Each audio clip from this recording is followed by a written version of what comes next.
A quick note. This is episode 4 of a 6-part series. If you haven't heard the prior episodes, we recommend going back and starting there. It should also be noted that this series explores sexualized imagery involving minors and violence. Please take care when listening.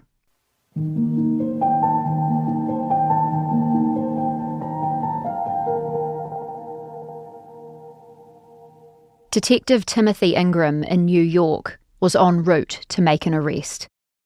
He had been working the Levittown Deepfake case for 8 months, ever since a number of young women first called the police that New Year's Eve.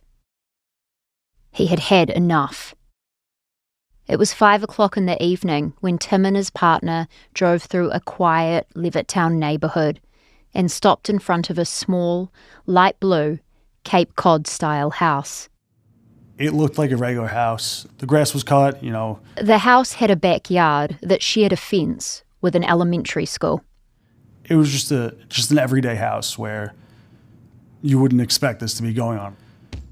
That morning, yet another young woman had walked into a local precinct to tell the police a now familiar story. One that matched the stories of so many others.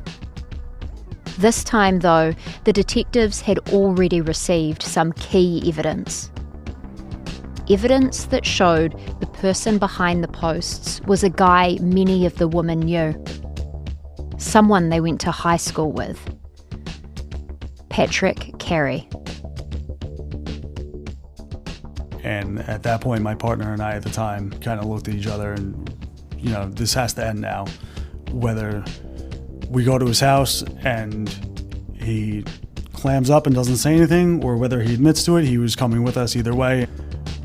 So when we got there, we knocked on the door and Patrick Carey answered the door. From what I recall, I think he was shirtless when he answered the door. We asked him to come outside after we identified ourselves as detectives. So he turned around and he told his mom that we were there, and his mother came outside also. And he sat down on the front steps of the house in front of the front door, and his mom stood next to him, and we asked him if he knew why we were there, and he said no. And we said, okay, we want to talk to you about some things that are going on the internet. And I said, I'm going to read this to you now. I wanted him to hear out loud the things he was writing, and I wanted to see his reaction to other people knowing about what he was doing. And that's when we started to read this murder rape fantasy. And maybe halfway through it, his mother asked us to stop. She looked at him. She had some choice words for him. And he looked at us dead in the eyes and he said, yeah, it was me, I did it. What are the choice words his mum said to him? I believe she said, you're a fucking asshole. Wow. Yes. And at that point, we didn't need anything else. He admitted to everything without us asking a single question. We attempted to speak with Patrick and his family for this story, and they declined. Do you remember your reaction to his arrest? Yeah, I was shocked that they had built the case enough to be able to arrest him. It had been months since Patrick's off-and-on high school friend, Cecilia, had given her statement to detectives. She knew there was an ongoing investigation, but figured nothing would come of it. Because when it happened, I didn't think that it was enough. It was a threat and predatory and dangerous, but I didn't think that the law would see it that way. I didn't think that they would validate. I didn't think that they would view it as something that needed to be punished and put away for. I had lost hope that this was going to turn into anything. So when I found out that he was arrested, I was so surprised. These concerns that Cecilia had about whether what Patrick Carey had done to her would be seen as a crime, those were the very same concerns nagging the prosecutors in charge of this case. Patrick Carey's behaviour was awful. But was it criminal? From iHeart Podcasts, Bloomberg and Kaleidoscope, this is Levittown. I'm Margie Murphy. And I'm Olivia Carville.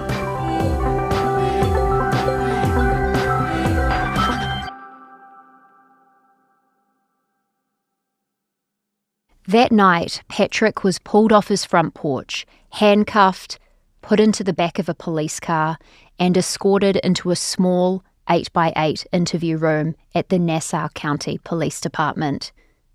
There, he handed over his devices and signed a confession.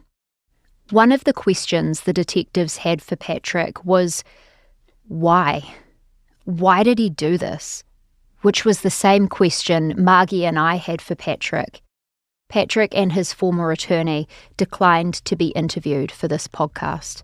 But what we do have is the statement he gave the evening of his arrest. Patrick started by admitting that he was the sole person behind several usernames on the website, and that he'd been active there since 2019, his senior year of high school. I started using these accounts because I became bored and could not find any interest in my life. This is a voice actor reading verbatim from Patrick's confession. I became addicted to internet pornography and began to find websites such as comeonprintedpics.com. Patrick says he used the website for more than 2 years, posting pictures of the girls he went to high school with their social media handles and other contact information. He said that he encouraged other users to, as he puts it, shame these females into a depression and cause them to be too scared to use any form of social media. I found a thrill in posting these things to that website because I knew that what I was doing was wrong and that I was causing fear and embarrassment to these girls. This gave me a sense of life, knowing that in the back of my head this was wrong and that I would one day be caught. He described it as almost an obsession. A cycle of thrill-seeking, then guilt, then thrill-seeking again. From time to time throughout the course of me posting on this website, I did begin to feel remorse for the fear and embarrassment I was causing these girls. Once this sense of remorse wore off, I would become complacent and bored, and seek the thrill of posting something again, knowing it was wrong. I am sorry for the fear, suffering, and embarrassment I have caused to all of the victims. I'm going through it and I'm reading his statement and I'm like, okay, wow. It was awful. Like, it was an awful thing to read. Assistant District Attorney Melissa Scannell was at her desk the Monday morning after Patrick's arrest. Melissa has experience prosecuting sex crimes. She's also the head of the office's cybercrimes unit. The details of this particular report jumped out. A lot of what I do, I see really horrible things. And I have, my prior cases, my cases now, I've seen and dealt with pretty terrible things. So sometimes my barometer is off. And I find it very helpful to go to somebody else and be like, is this that bad? Is this worse? Am I reacting normally here? After she read Patrick's statement, she ran down the hall to find her colleague, Kelsey Laura. It was shocking. It was the things he was saying, what he was doing. It was shocking, and it stays with you. To me, it seemed like the purpose of the website wasn't even sexual anymore. It was more, let's take women down a peg. Let's, degrade them. Basically, that was the purpose of the website, was degradation. Kelsey's another assistant DA. She usually works on racketeering cases, things like organised crime, drug trafficking, extortion. But this case was different. It was more personal. Kelsey had graduated from MacArthur High School. She had walked the same halls as these young women. Kelsey and Melissa looked at the charges and realised it was a series of misdemeanour harassment and obscenity violations. meaning Patrick would only face up to a year in jail, at most. They believed his actions were much more serious. There were absolutely some posts where he was soliciting death or rape threats about these young women attached to all of their personal information, and people were responding and writing death or rape fantasies. When does that become somebody who says, okay, I'm gonna act this out? They believed he should be charged with at least one felony, but to do that, they had to file new charges. Patrick had since been released from police custody and was back at his family's home, awaiting next steps. New York law gave the prosecutors only 90 days to figure out what those new charges should be. Kelsey and I were on a clock. And how to make them stick. Because if the charges get dismissed, then we're out of luck. We can't charge him with anything else. The prosecutors weren't sure if what Patrick had done, creating and posting these manipulated images, was a crime, let alone a felony. This is awful. This should be illegal, but what is this? What is this crime? He was posting morphed naked photos of teenage girls. How is that not illegal? Because they weren't real. Patrick could argue that these posts were artistic expression, which is protected under the First Amendment. This is something that still hasn't been settled in US courts. So the prosecutors needed to keep looking. They needed to find something that didn't count as free speech. They got warrants for all of Patrick's social media accounts, everything from Instagram to the messaging app Kik, and began going through his phone and his tablet. Police found them in the top drawer of a TV stand in the basement. Off to the races. The first thing we did was start going through the website and trying to, first of all, preserve it. We didn't know now that he had been arrested. Is he going to go back? Is he going to try to take things down? At this point, we didn't know where we were going. They had to start by identifying everyone who Patrick had targeted, because it turned out he had gone after many more women than the ones who had gone to the police. At some point in the beginning, we just had nicknames for them all, because depending on how we were going through it, they wouldn't necessarily have a name attached until later.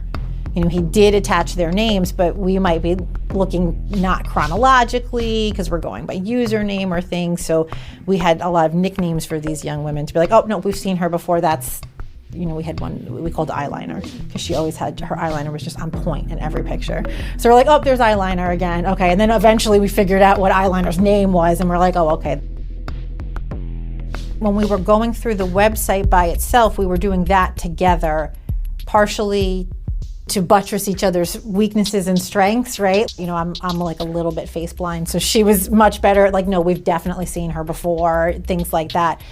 And then partly, not to sound ridiculous about it, but like for moral support. Like it was a very difficult site to go through, and you needed to go through it with somebody else.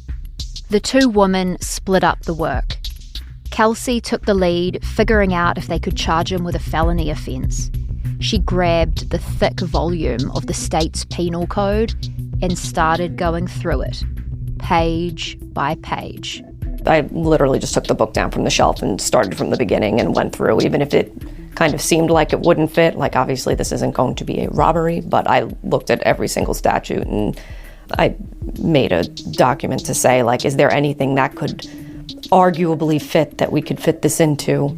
Melissa created a detailed archive, a catalogue of horrors. Multiple spreadsheets tracking every post, who appeared on what post, what was said. Did we think he had said anything that qualified as a hate crime? Was it racist? You know, we've described it a lot as trying to put a square peg in a round hole. You know, we're like, we know that this is bad, but there's no law yet to cover this. But where are we going to make this work? You know, how are we going to make this work?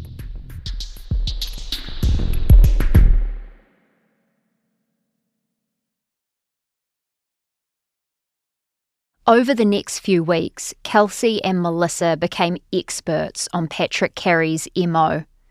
They learned how he homed in on a victim and scraped their images from social media accounts. When some of the women learned what was happening and made their accounts private, he would continually check to see if they'd switch back to public again. He was obsessively checking to see if, okay, well, it got quiet long enough that now she made it unprivate, and now I can get back on there. If a victim changed her username, he would learn the new one and post it to the website. Then he'd alert the other users and encourage them to find and harass her. Again, this is a voice actor reading from one of Patrick's posts. Calling all sickos to seriously ruin her life. The prosecutors found that Patrick would respond to his own posts with different usernames. So to either, to boost the engagement and to make other people think, oh, this is a really popular person. Look at all these people commenting. I want to go look. There didn't seem to be a financial motive to boost engagement, at least not one that the prosecutors found. But Patrick was getting something out of it. He even created accounts where he pretended to be one of the victims and begged the users to leave them alone. Melissa says he was on the website almost constantly. It was all day, all night, 6 a.m., 2 a.m., 2 p.m., all of the time. He checked his work, Googling his victims' names to see if his posts were getting engagement. To see if it was getting traction anywhere. And he was able to find then several of these young women then get posted to other pornography sites. And so he was sort of obsessively following himself and following his work. In fact, Melissa and Kelsey found that even after his arrest, Patrick went back on the website many, many times. I think our final stats were about 1,300 posts, and that was across 14 different usernames. The prosecutors also learned more about how Patrick was editing the pictures. It was an early glimpse at a technology that was poised to make a giant leap, thanks to artificial intelligence. The website where Patrick Carey posted was created around 2010, and for most of that time, the site's users posted real photos of women and girls. Eventually, photo editing apps became more widely available. The website became flooded with requests for other users to quote-unquote fake their victims. Patrick was using apps like Body Editor, which likely would have taken him hours to make images that looked real. But as soon as he uploaded the pictures, the tech was out of date. Like others on the site, he'd send out requests for better fakes. On October 11th, 2020, he asked on a thread about one of his victims, which was viewed by more than 4,000 people at the time. Anyone know how to do bruise/beat-up fakes? Would love to see a with a black eye or two. Or a fantasy involving much harsher treatment would be just as appreciated. Other people were developing way better tools. The deepfake revolution had begun.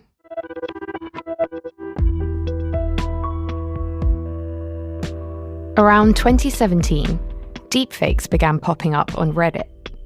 Users were photoshopping celebrity faces on porn performers' bodies. Then, someone posted a video of the actress Gal Gadot having sex with her stepbrother. It was totally fake, but it really caught people's attention because it looked so real. One of them was a video of a woman scantily clad, lying on a bed, waving a sex toy around. She had Gal Gadot's face. A Vice News reporter named Samantha Cole tracked down the person who had made it. He told her he was just a programmer interested in machine learning, and that to make the Gal Gadot video, he had used a deep learning algorithm to swap the actress's face onto the porn performer's body. Basically, he taught the algorithm to convincingly edit video by having it study lots of porn and lots of images of Gal Gadot's face. This programmer's name? Deepfakes. A portmanteau for deep learning and, of course, fake. Developers have been working on different software to create realistic-looking fake images for years. The work he and other early adopters were doing would have taken hours. and a lot of computing power. But the source code they needed was already available online. The Gal Gadot video inspired an army of AI programmers to make more pornography, mostly of other celebrities like Scarlett Johansson and Taylor Swift. Johansson telling the Post, "This can happen to anybody. It just depends on whether or not someone has the desire to target you." Deepfakes were also getting attention for their potential political impact. A video of House Speaker Nancy Pelosi, edited to make it sound like she was slurring her words, went viral on Facebook. We want to give this president the opportunity to do something historic for our country. As more deepfakes were shared online, more and more people took to the Deepfakes Reddit and other forums to swap tips on how to create realistic pictures and videos. By 2021, the technology could repeatedly assess and adjust an image until it got a convincing perfect match. You guys cool if I play some sports? That's when another celebrity video, starring a faked Tom Cruise, went everywhere. If you like what you're seeing, just wait till what's coming next. The AI model that was used to create the uncanny Tom Cruise was also used to fuel the largest non-consensual pornography website at the time. A website called Mr. Deepfakes. For many people, celebrities and politicians being victims of deepfakes feels like a them problem, a price of fame. What wasn't making headlines was that everyday women were already dealing with this.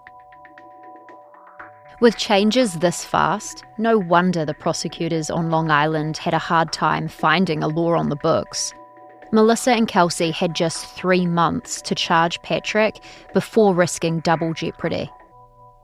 But they got what they needed and won.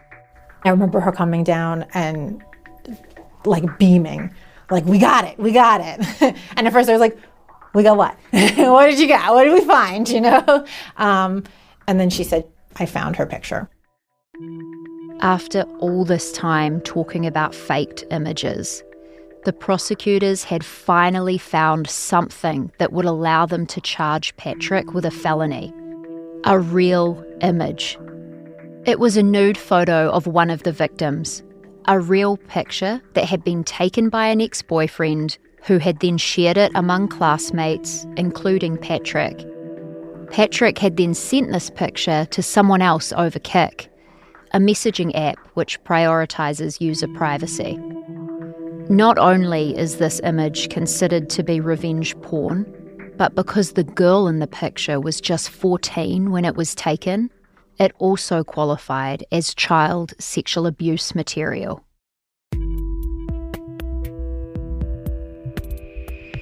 In November 2021, Patrick was indicted by a grand jury. Now he faced multiple felony charges, including promoting a sexual performance by a child, aggravated harassment, and second-degree stalking. Not one of those charges was related to the 1,100 non-consensual, pornographic deepfake images he had created. Patrick pleaded guilty in December 2022, but that didn't solve everything for the young woman in Levittown. The website was still up, along with their photos and their contact info. They were still exposed to the hundreds of online predators that Patrick Carey had called to arms. Did you ever consider going after the website itself? I don't think we have criminal grounds to do that. It's not hosted in the United States and certainly not hosted in Nassau County, so we don't have authorization to do that. Nassau County prosecutors didn't have the power to take it down. But someone else might. Do you work in cybersecurity? For security reasons, I cannot answer that question. Why do you have to keep yourself anonymous? I have many enemies. Some show themselves, and others like to be invisible and attack without warning. In cases of cybercrime, law enforcement is hamstrung by resources, by borders, and by jurisdiction. Hackers, on the other hand, feel hemmed in by nothing, except their own skill. That's next time on Levittown. This series is reported and hosted by Margie Murphy and me, Olivia Carville, produced by Kaleidoscope, led by Julia Nutter, edited by Neda Tului Semnani, producing by Dara Look Potts, executive produced by Kate Osborne, original composition and mixing by Steve Bone. Patrick Carey's words were read by Jackson Ark. Our Bloomberg editors are Caitlin Kenny and Jeff Grocott. Additional reporting by Samantha Stewart.